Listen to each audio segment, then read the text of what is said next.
Salut les collègues, ben vous savez quoi? Les CDD, c'est pas open.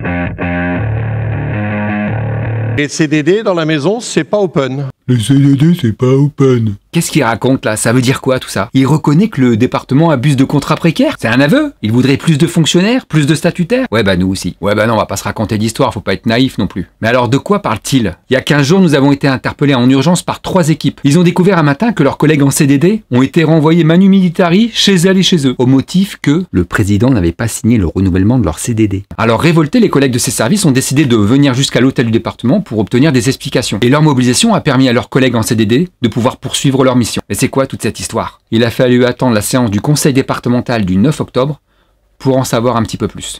Sur les CDD, si vous voulez, c'est simplement que le président signe les CDD. C'était pas une habitude dans la maison. Il l'a dit il y a 1 mois et demi. Il parle de lui à la 3e personne, le gars. Et les CDD dans la maison, c'est pas open. Quand on en a 425 CDD globalement, c'est pas open. 425, et il a dit qu'il signait tout. Il a vraiment que ça à faire. Ou alors c'est la crise au sommet, et en fait il a absolument plus confiance en ses collaborateurs. Il y a un emploi, il est validé par la présidence, un CDD est validé par la présidence, un contrat d'apprentissage sera validé, voilà.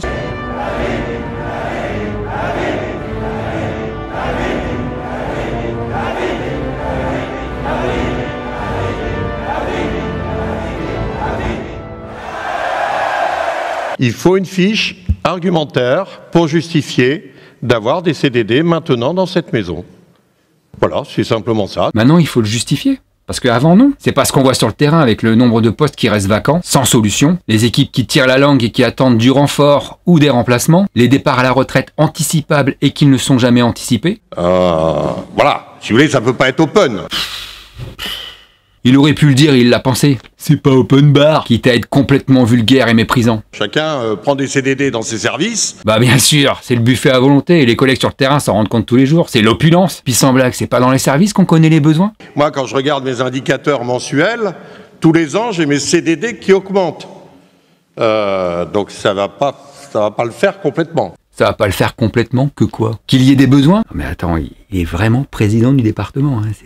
C'est pas un canular, hein. Voilà, donc c'est comme ça que... Moi, c'est Monsieur Patel, et j'ai répondu rien du tout, hein, voilà. C'est simplement de la gestion, hein. Eh oui, et c'est ça le problème. On peut se dire que c'est pas le travail du président. C'est ça, on peut se le dire, le travail du président, c'est de prendre en compte les besoins de la population. Et pas de les sanctionner en les privant de moyens de subsistance, ou en laissant en danger des enfants qu'on doit protéger, par exemple. Mais je pense que c'est le travail du maire, et je vois pas pourquoi ça serait pas le travail non plus du président. Bah parce que le département, c'est pas une mairie, hein. Et encore moins une mairie de 1750 habitants comme Lovin-Planck, hein, mon gars. Tout le monde n'a pas cru. Tout le monde a pas cru. Tout le monde n'a pas cru que j'allais signer les CDD. Voilà. Ok. Ah ouais, c'est un défi personnel. Quel courage. Incroyable. Mais il y a des endroits où des fois on peut se demander surcharge de travail. On n'embauche pas des CDD dans le privé à chaque fois qu'il y a une surcharge de travail. Des fois il y a les agents qui se partagent également la surcharge de travail. Surcharge de travail? Et vous croyez qu'il sait ce que c'est, lui? S'il le savait, il n'en parlerait pas comme ça, hein. Avec ce ton-là. Mais qu'est-ce qu'il fait dans le public? Fallait pas venir. Nous, on n'a pas besoin de lui, hein. Ici, c'est trop souvent qu'entre collègues, on soit obligé de se partager la surcharge de travail. Le bore-out, c'est dans son cabinet, hein. C'est sûrement pas sur le terrain. Parce qu'autrement, après, quand on regarde le bilan à la fin de l'année de la société, on n'a pas obligatoirement gagné de l'argent. Des fois, on en a même perdu. Ah bah voilà, il s'est vraiment planté. Le gars, il croit que le service public est là pour se faire du fric. Voilà, c'est simplement la raison et que j'assume complètement. Et je désengage complètement la vice-présidente là-dessus.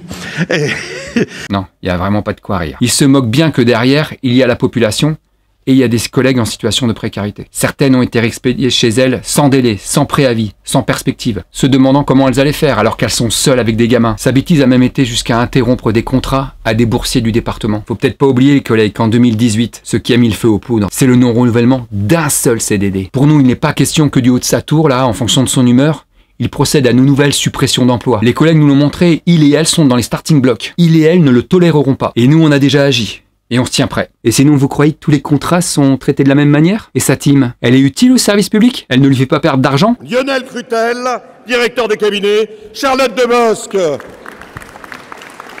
Et également mes deux Catherine, Catherine Blot et Catherine de Risbourg, ont fait équipe.